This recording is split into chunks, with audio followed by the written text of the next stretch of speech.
केंद्र सरकार ने जून महीने में एक अग्निपथ योजना लेकर आए और उसको लागू कर दिया, जिसके बाद पूरे देश भर में विरोध हुआ। आज संयुक्त किसान मोर्चा के द्वारा प्रेस कॉन्फ्रेंस की गई इसके विरोध में, और हमारे साथ मेजर जनरल सतबीर सिंह है। उनसे बात करेंगे कि वो इस जो अग्निपथ योजना को कैसे देखते हैं और आने वाले समय में इसके क्या प्रभाव हो सकते हैं। पहले तो स्वागत है सर आपका एमएनटी में। बहुत बहुत मेहरबानी।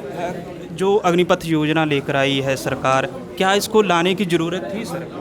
देखिए, सरकार अगर लाई है तो सरकार शायद सोचती होगी कि इसकी ज़रूरत है, लेकिन हम जो पूर्व सैनिक हैं, जिसने 30, 35, 40 साल से ज़्यादा सर्विस करी है देश के लिए, हम जब इस अभ्यास को देखते हैं और अपने एक्सपीरियंस को देखते हैं तो हम सोचते हैं कि ये योजना ठीक नहीं है, देश के लिए भी, मिलिट्री के लिए भी और हमारे नौजवान के लिए भी। क्या क्या जो नुकसान है इसके, वो क्या है? देखो, विस्तार में इसके नुकसान पिछले 2 महीने से, जब से ये जारी हुआ, पूरे देश भर में चल रहा है।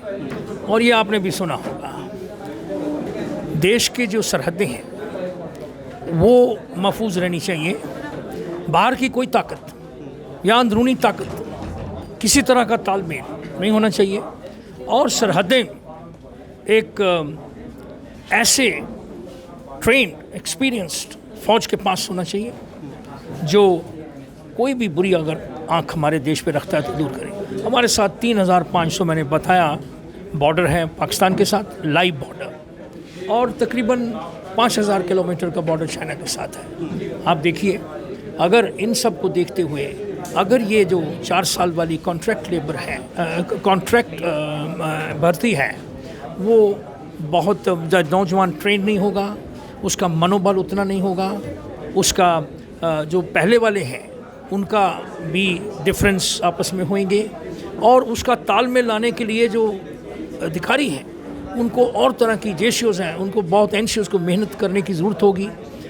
तो अगर एक तरफ तो बाहर पाकिस्तान वाला या चाइना वाला कर रहा है और एक तरफ ये अंदरूनी तालमेल लाना, तो ये क्या हमारे देश के लिए अच्छा होगा? नहीं। और ओवरऑल जो एफिशिएंसी है, देश का वार पोटेंशियल, फ्यूचर जो कितनी तरह के हमें जो आने वाली जो ताकतें हैं बाहर से, और वॉरफेयर जो है वो डिफरेंट टाइप का वॉरफेयर है। वो वॉरफेयर फिजिकल ABC नहीं रहा, बाहर से, ऊपर से, बाएं से, दाएं से, थल से, हवा से, इन सब को, साइबर क्राइम्स, ये सब को देखते हुए जो हमारे फौजी देश है वो इस योजना से मेरे हिसाब से कम होगा। और दूसरा, देश को कोई फ़ायदा नहीं होने वाला। ये जो उम्र कम होगी या पैसा, मैंने बताया आपको किस तरह से उसकी कमी पेशी है, उसके लिए भी नहीं ठीक है। जो मिलिट्री है, आप सोचिए कि मिलिट्री जो ये जवान जाएगा फ़ौज के अंदर सिर्फ 4 साल के लिए, सिर्फ 2 साल इफेक्टिव उधर है, तो वो किस तरह से उसका मनोबल होगा?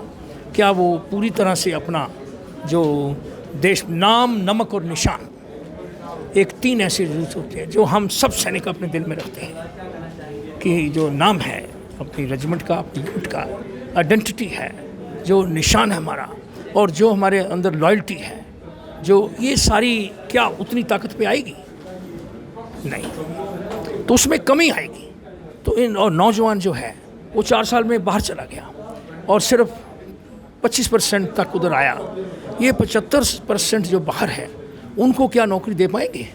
जो ऑलरेडी हमारे 15-15 साल में रिटायर हुए हैं, जो रिजर्व वैकेंसियाँ हैं, वो उसका 1% भी पूरा नहीं हुआ, जो अभी तक सभी सरकारें स्टेट की वो नहीं दे पाई। तो क्या वो इन सभी को लगा लेंगी?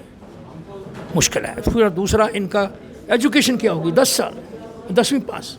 कोई 10वीं पास में, आपको मालूम है कि एक पियोन की नौकरी के लिए ग्रेजुएट्स और MA आ रहे हैं, तो इनको कोई रखेगा?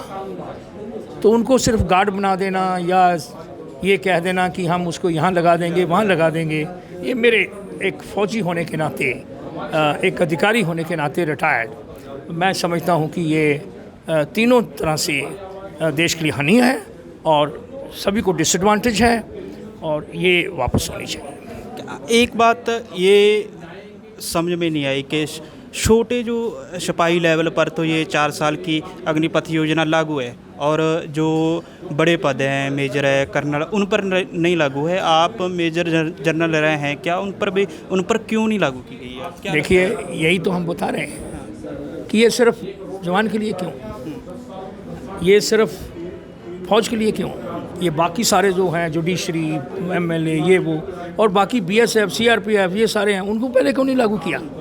वो तो होम मिनिस्ट्री की नहीं आता। डिफेंस को क्यों देख रहे हो? देश की सुरक्षा, मिलिट्री एक ताकत होती है। मैंने शुरू में बताया कि देश जो गवर्नमेंट है उसका पहला ड्यूटी है डिफेंस ऑफ द नेशन।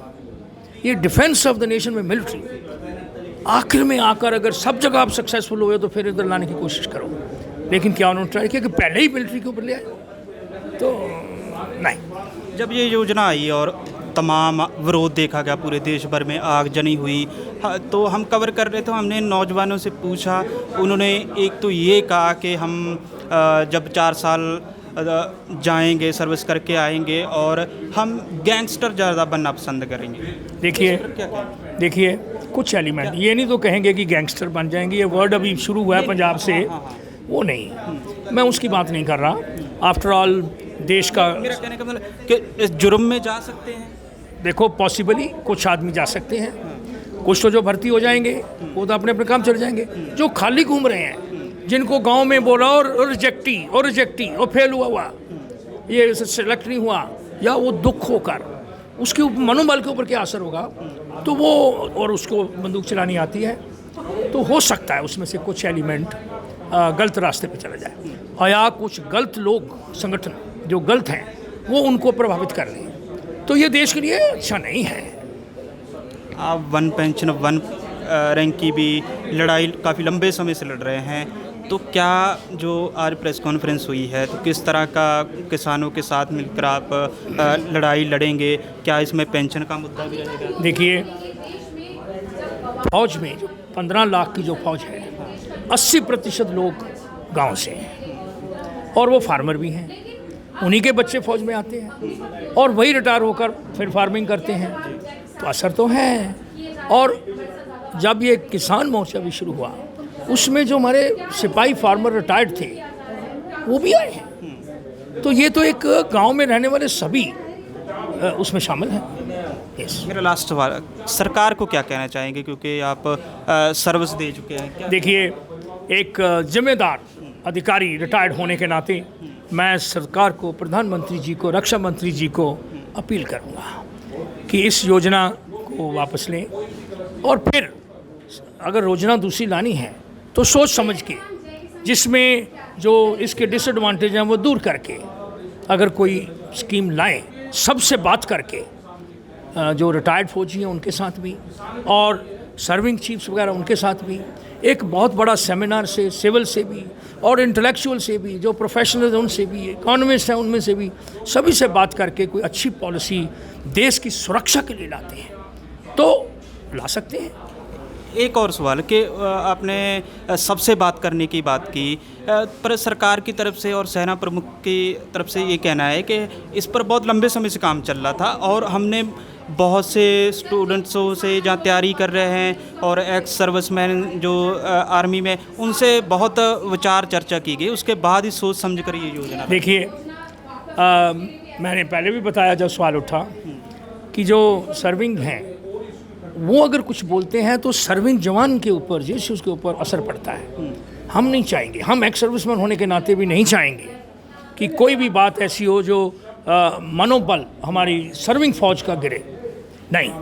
तो हम चीफ जो बोल रहे हैं उनकी शायद अपनी सोच या मजबूरी होगी जो उन्होंने उनको बोला है, लेकिन एक हमारा फौज का दस्तूर है कि हमें लीगल मिलिट्री एडवाइस अपने पॉलिटिकल सिस्टम को देनी चाहिए और इसी तरह लीगल पॉलिटिकल जो प्लान है उसको एक्शन में लाना चाहिए। तो सोच समझ के अगर हम इसको करें, और अगर ये चल रहा है, हमें उसका ज्ञान नहीं है, और अगर चल रहा है तो वो बोल रहे हैं, हमारे को बाहर इसके बारे में कोई इतना खबर नहीं आई, और जो आई भी थोड़ी बाली वो इस तरह से नहीं थी जो जिस तरह से लागू है। हमें तो बोला था पेंशन भी होगी, ये होगा, वो होगा, सारा कुछ था, लेकिन जो लाया गया वो एंटायरली डिफरेंट था।